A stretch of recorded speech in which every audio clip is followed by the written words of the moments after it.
questions, ano, kasi medyo there were a lot of documents that were submitted to this representation, and I wanted to explore lamang kasi in the last hearing nakapag-focus ako kay Mayor Kapil. Mayor Kapil, ano, kasi I did allow you to deliver your opening statement, and you have sent it to me. And as I was reading it, ano, medyo meron akong tinamaan dito eh. Pagsasalitain kita, pero eto meron akong binasa dito. Eto, nakita ko to ngayon. Sinabmit mo dito sa opisina ko. Ang sabi mo sa akin, eto ang sinabi mo sa opening statement mo. A total of 12 raids have been conducted in Pogo sites in Pasig. 2 sa Parañaque, Las Piñas, Muntinlupa, 2 sa Pasay, Bamban, Clark, and Angeles. Lahat din po yan, may mga serious allegations of crimes like human trafficking, kidnapping, and scams, among others. And yet, kami po sa PORAC ang naging sentro ng atensyon. Bakit po ganun ang nangyari?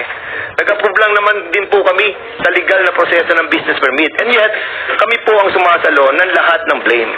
Bakit kung sino pa ang humaharap, siya pa ang pinupukol? Bakit ako lang po ang andito? Nasaan ang ibang mga local chief executives na may mga pogo rin na nare-raid para sama-sama naman po kami humaharap sa inyo at tumutulong sa pag-draft ng mga batas in aid of legislation. I'm sure they can contribute a lot too. Sinabi mo ba to? Opo, Mr. Chair. Oo, kasi nga medyo nakita ko rin yung mga timeline of key events that you have submitted to us. And during the hearing last time, I wasn't able to read this.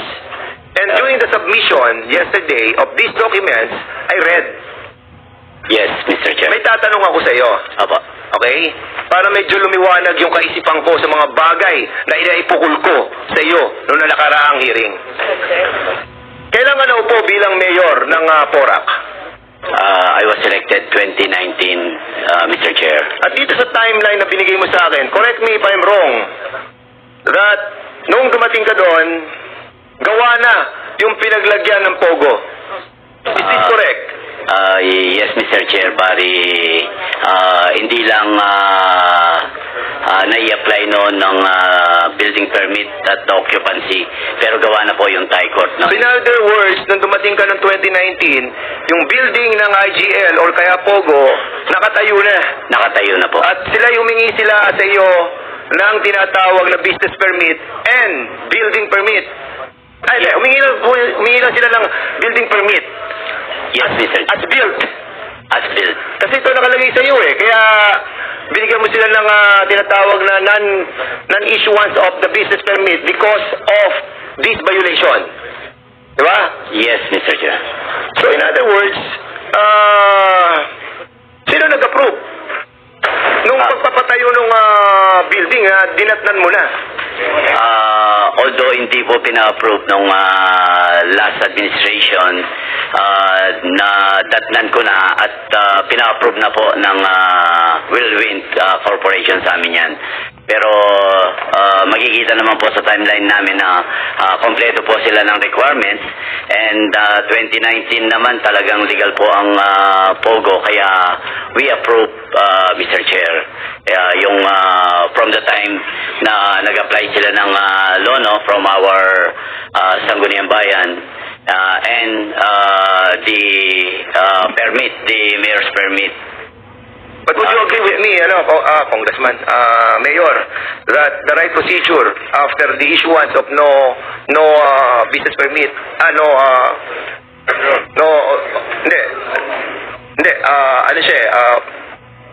the business permit ng January 2024, hindi ka na nag-issue ng business permit, di ba? Yes, So, closure talaga ang dapat nun di ba?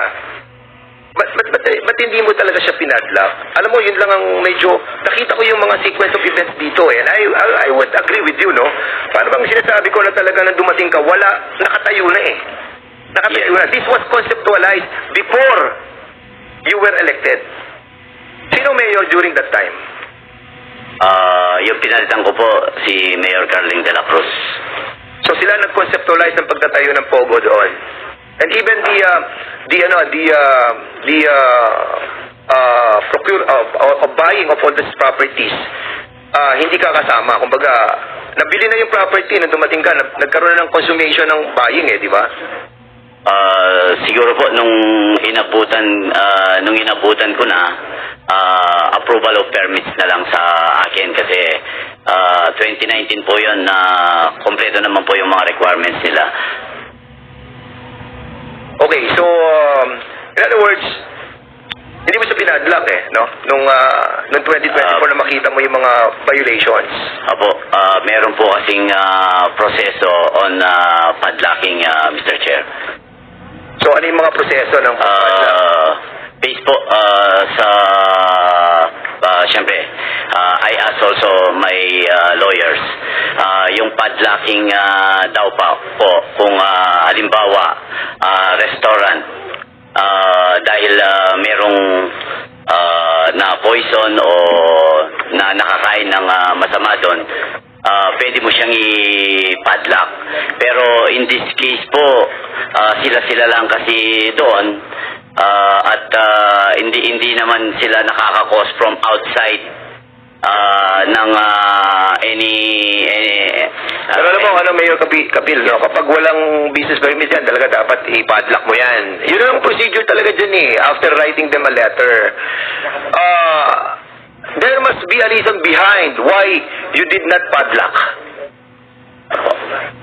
There was a reason behind. It's either, hindi ko alam kung kasi alam mo, sa totoo lang, Mayor Kapil, ang daming allegations sa'yo, ang dami, and yung may nakita, you have to explain this, no? And I know you can.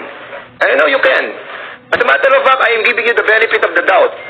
You need to explain yourself rightly. You know why? Because ikaw nadidiin dito, being the mayor of the municipality of Porac, lahat sa'yo sa iyong babaksak yan. Bakit? Ikaw nag-i-issue ng lahat di ba? And if there are some clandestine or sinister na mga whispering on the different sides, still at the end of the day, ikaw pa rin ang magdidesisyon. Correct? Yes, Mr. Chair. Pakita natin kaya. Ayan, katulad. Mr. Chair, yes. Yun po yung sinasabi ng isang vlogger na sa akin daw po yung dalawang condo unit na yan. Bago ka magsalita, ako, I'm being fair here, Being the chairman of the Committee on Public Order, hindi kasi kami basta-basta niniwala kapag walang ebidensya. What I delivered in the last hearing is based on the procedure of a local executive on doing his job, on not issuing the business permit.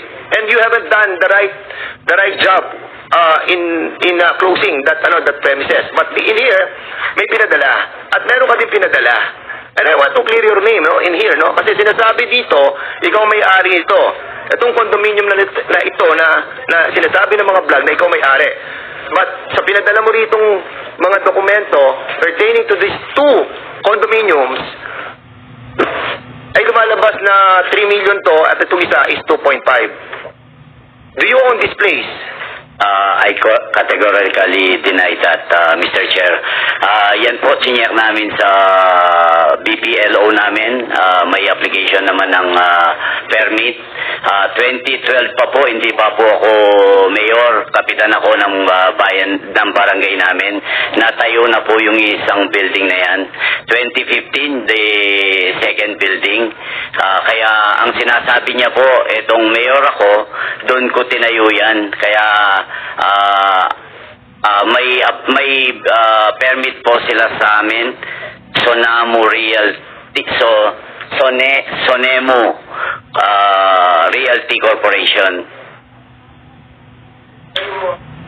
And are you willing to undergo on signing a waiver sa AMLAC para to find out the veracity of all your claim na hindi ko may-ari nito, pati yung mga mansyon na sinasabing ikaw ang may-ari? Yes, Mr. Chair, kung yan po ang kailangan, na ako'y mag-sign po ng waiver sa AMLAC. I am willing to sign kasi wala naman po akong tinatago, Mr. Chair. And are you willing to cooperate fully with authorities and agree to a comprehensive lifestyle check as well Yes, Mr. Chair. Ako po na at the age of 23, 53 na po ako, 30 years, maaga po akong nagnegosyo. At yung pong kung ano ang meron ng pamilya namin ay dahil pinaghirapan po namin sa maayos at matinong negosyo po. Ano ba trabaho mo bago ka pumasok sa politika? Isa po akong businessman, is a pharmaceutical distributor. Yes. Okay, so nung lumaban ka ng 2019, Apo. ilan kayo naglaban? Tatlo po kami naglaban noon. Sino-sino ang mga nakakalaban nyo? The former governor, Mark Lapid, and the incumbent. Nakalaban mo si Mark? Yes, Your Honor. Nagkalaban kayo sa politika? Opo, pero kaibigan ko po siya ngayon. Sila ngayon? Sa politika lang po. So, sino isang nakakalaban nyo pa? Incumbent, three-term vice mayor kasi mayor, yung pong incumbent mayor, tapos na po yung term niya. Is it true, Mayor Capiel, that kasi nabalitaan ko lang po to, na yung inyo pong Pogo, walang access sa Porac. Kumbaga, ang daan ay pupunta ka pa ng Angeles para makapasok ka doon sa Pogo. Is it true? Totoo po yan, Your Honor. Kung mapapasyal po kayo sa aming bayan, talagang kakaiba ang aming Pogos. Siguro sa buong Pilipinas po. Kasi wala kami talagang entry-exit sa Porac, iikot ka pa ng Angeles. Kaya sa totoo lang po, ang aming mga kababayan hindi man pansin ng Pogo dahil pero siyempre hindi ko naman po hindi talagang territorial jurisdiction po ng Porac. Pero ang entry exit niya po talaga is Angeles, Your Honor. So, Mr. Chair, in relation to what you're saying, Alam mo, bago kita i-recognize, Congressman Abante, medyo parang nababago ang pananaw ko sa ihip ng hangin.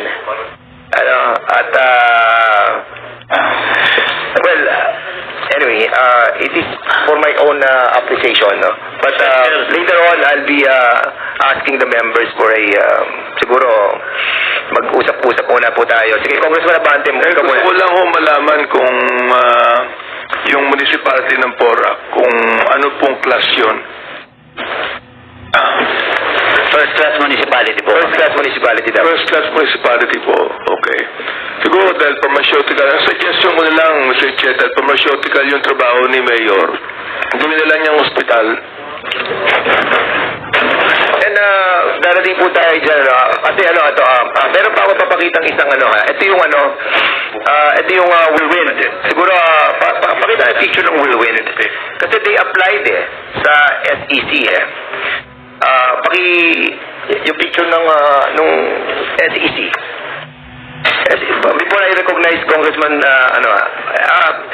kasi meron pa lamang po itong SEC, ito nasa whirlwind. Pwede bang isum na medyo? Kasi kung mapapansin po natin, sila may-ari ng whirlwind. Ang whirlwind po, ito po yung, if I'm not mistaken, Mayor, ito yung may-ari ng lupa. Yes, Your Honor. Yung may-ari ng lupa. At sa kanilang application, mapapansin natin, yung Daniel Salcedo, 1% Pilipino. 1% lang kanyang contribution doon sa stocks.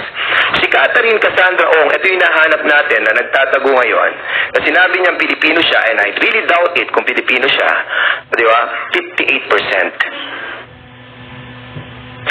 Shang Tan, Chinese, 10%. Duan Ren Wu, 20%.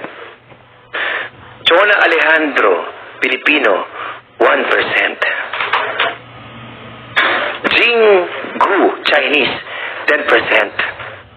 Kung si Cassandra Ong ay Chinese, no? Pure Chinese yan. Kasi ako naniniwala dito sa investigation natin that we have found out a lot of Chinese people pretending to be Filipino para makapag-own sila ng property. 2% lang ang pag-aari ng mga Pilipino diyan sa Porac. So in other words, Mr. Chairman, Mr. Chairman, sa ating mga members, it is really imperative for us to find out this Catherine Cassandra Ong. At pag napatunayan natin na siya po ay Chinese, yung property yan dapat nang i-take over ng gobyerno. With the freezing and preservation asset issued by Lucas Bersamin, dapat isama din to. Yusek Gilbert. We need to find out. Itatasking natin ng PSA ngayon, malaman natin ilan ang birth certificate nitong si Catherine Cassandra Ong, at kailangan malaman din natin sa immigration, sa DOJ, yung in and out ni Cassandra Ong sa Pilipinas para malaman natin anong ginamit niya, Philippine passport ba or Chinese passport. In that, makikita po natin kung sino itong si Cassandra. Siguro, meron kayong initial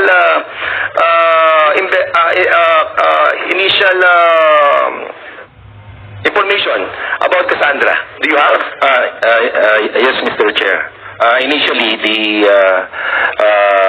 PORAC Pogo Hub, sir, may preservation order na po yan, sir. And as to the identity of Cassandra Ong, initially, sir, meron na rin po tayong info. So, what's the information about her? Hindi po siya, sir, Pilipino. Exactly. Okay, so kung hindi sa Pilipino, yung pagbebenta ng mga nila Roberto Cruz dito kila Cassandra Ong sa korporasyon is illegal. So, hindi na nila pag-aari yun. In other words, itong korporasyon na to, hindi nila pag-aari yan because they bought it illegally. Tama, Mayor Kapil? Mayor Kapil, going back to you. Yes, Your Honor. Hindi mo kasi siya pinadlock talaga eh. Bakit? Opo, siguro po, Huwag na tayo magpaligo-ligo eh. yun lang pong hindi namin inisyuan ng permit ng January 2024. It shows na talagang hindi po namin binibigyan ng special treatment, Your Honor. Kaya nung pang bago pa renate o pagka-rate po ng PAOK, wala na pong permit sila. Sabi mo dito, Mayor Kapil, sa statement mo, sa iyong, actually, bigyan nga kita ng pagkakataon para i-deliver mo itong iyong opening statement eh. Bakit ako lang ang pinupukol? Bakit ako lang ang nandito? Nasaan ang ibang mga local chief executives na may pogo na ni-rate para sama-sama naman kaming humarap sa inyo? Bakit mo nasabi itong mga salitang ito? Kasi po, parang nasisingle out po ako na nag-approve lang naman ako ng legal business. Bakit ako lang po, di ba? 12 nga ang na-rate na meron ding katulad nung sa amin. Bakit ako lang po ang nandito? Di ba from 400 down to 43? Ibig sabihin may mga lapses, may mga pagkukulang po sila. Dahil hindi na sila na-renew. Bakit wala po sila rito, Mr. Chair? So, para makatulong naman po sila, baka mayroon Mayor sila. Kapil, if I'm going to ask you, what do you propose to this committee? Actually, kahit dun sa Senate po, sinabi ko naman na I'm for the total banning of Pogo. No. To those mga LGUs na binabanggit mo na bakit ikaw lang ang nandito, bakit yung iba wala? So what do you propose us to do? Sana po para sama-sama kaming mag-explain kasi pare-pareho lang naman po kaming nag-approve ng permit at baka para makatulong po kaming lahat sa pag-iimbestiga po dito sa pogong ito. Baka meron po silang mga mas magandang idea in need of registration, Your Honor. Ito, Mayor Kapil, ang list of canceled pogos na sinabit na sa atin nung paman. Di ba? Last hearing pa eh. And that's the reason why we're asking the help of the different LGUs. We're not against the different LGUs, especially yung mga honest talaga dyan. What we are against, doon sa mga talagang nakinabang dito. Kung sila yung nakinabang dito, Yun ang problema. Mr. Diba? Chairman. And I'm still wondering, dapat nandito sila ngayon, yung ating... Mr. Chairman, Sige, Congressman. Lugan. since our resource person is requesting na tama naman siya eh. Bakit siya nasi-single out at this moment? Ba't hindi natin siya pagbigyan at imbitahin natin na ibang mga chief executive na kung meron siyang alam, ba't hindi niya sabihin ngayon at nang ating imbitahin dito sa ating committee? Susunod na hearing natin, Mr. Chairman. Pero Kapil, naintindihan mo yung request ng ating mga kasama. Kasi, basically, kapag titingnan namin yung sitwasyon is, kasi ikaw, willing ka magpa-lifestyle, willing ka mag-waiver, lahat, pwede mong gawin, humaharap ka dito. Di ba? So, basically, wala ka ng lawyer. Di ba? So, andyan ang mga... We can see the truthfulness ng mga sinasabi mo right now. And we wanted to give you the benefit of the doubt. Kung meron ka nalalaman about others, so this is your moment to tell us. Kung meron ka nalalaman ng mga involved, di ba?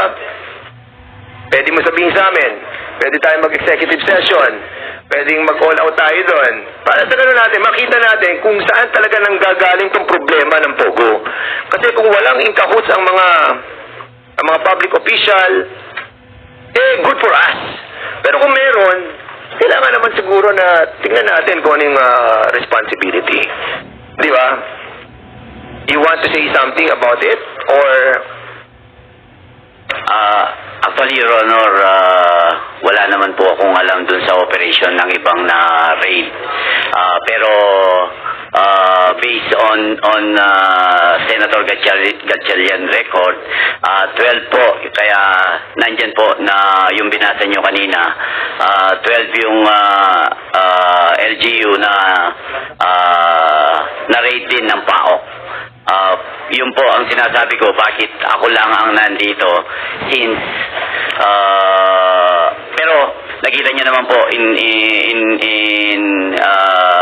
any invitation nandito po ako, hindi ko po tinatalikuran yung invitation po from Senate, from Congress, from Sangguniang Panlalawigan. Nandito po ako kasi wala naman po akong tinatago at wala po akong ginawang masama, Your Honor. For that, medyo pagpahingayin muna natin si Mayor Kapil, baka ma-recall niya mamaya. Mr. Chair, nakapadlock na ba? Ha? Nakapadlock na? Mr. Chair. Sarado na yun, actually.